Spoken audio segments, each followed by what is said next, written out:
further is that officials in Santa Ana, California have said that they recognize and fully support the First Amendment right to peacefully assemble amid the ongoing demonstrations against the deportations and ICE raids in the Golden State.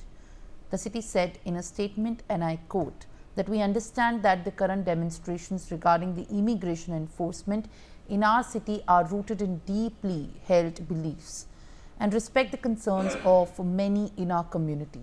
We share in those sentiments, unquote, while also reiterating that the situation has escalated and what began as a lawful assembly around the Civic Center Plaza has escalated and turned into objects being thrown towards the officers and other members of the public, posing a risk to public safety, property and well-being of our community.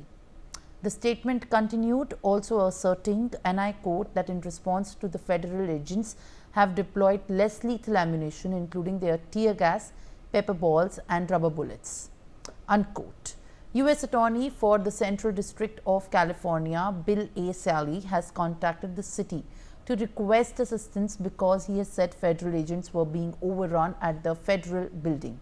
The city's police department responded with appropriate action to restore and maintain the order to protect community members, adding that the city's priority is to preserve life, protect prosperity and de-escalate tensions in a safe manner.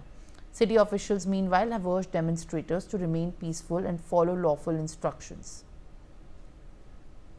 Aditya Vadavan joins me with more updates. Aditya, now we are in fact learning about these tensions that are only growing, and in the view of these latest developments that we are tracking, what is the top priority that you are able to learn at this point of time for the Los Angeles administration as well to maintain the peace on the ground and also protect those who have been affected massively? Well, absolutely. The topmost priority of the law enforcement agencies in the Los Angeles that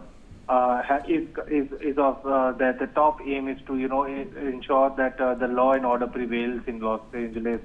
And there have been incidents of vandalism in and around LA, and these protests are turning virulent, and these are all also turning violent because all the protesters have been seen punching the police officers. So now the Los Angeles Police Department is now swung into action, and they are now tracking down all the protesters and arresting them, whoever resorts to vandalism. So as far as Los Angeles Police Chief Jim McDonnell is concerned, he has said in a statement that he was confident in the police department's ability to handle large-scale demonstrations, and that the Marines' arrival without coordinating with the police department would present a significant logistical and operational challenge for them. The California Governor Newsom has called the deployments reckless and disrespectful to our troops in the post of the social platform X.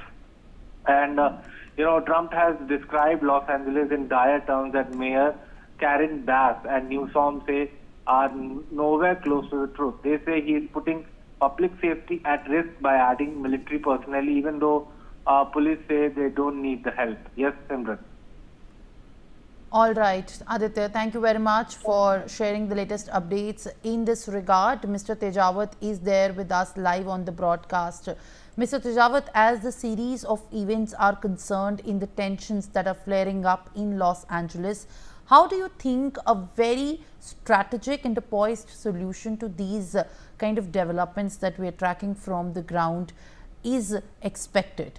While the Federal Bureau of Investigation is already looking on to identify the protesters who have also posed the damage to the law enforcement agency personnel, but at the same time there are many who have been on the other hand of receiving the target attacks and also receiving the kind of violence consequences that have occurred on the streets. So how does one understand a proposed strategic and a rather more political solution that pacifies the sides that are at loggerheads at this point of time in Los Angeles? Samram, I believe that the protest is happening because of there is a dissatisfaction towards the government policy. That's the only reason. As the protest even happens in India, but it doesn't mean that of course, the IB gives the report, but it doesn't mean that IB is fully involved in to identify the protesters and to take revenge. So at the moment, what the Trump government is doing is something like that. That the FBI is identifying the protesters, and then if you see Simran few days back, even the Harvard people was not happy with the Trump. They decided to move into the judiciary or the judicial court, and even the present governor of Los Angeles, even he decided to move into the court. So I suppose these are a created problem, and the solution is only that they must, the government people must think in a liberal way. Then I suppose only the solution can be found. Otherwise, it's never ever possible. Simran. Absolutely, Mr. Tejawar. Thank you very much for being with us on the broadcast. And now what we are learning next is that police has declared an unlawful assembly in the Little Tokyo section of downtown and then used flashbang devices on tear gas protesters. Some demonstrators have lingered amid the gas while others screamed and ran. One woman tried to retrieve a water bottle from the street and police shot a less lethal round at her.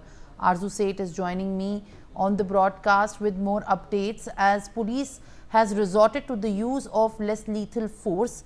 What is the version that the police is issuing in the public interest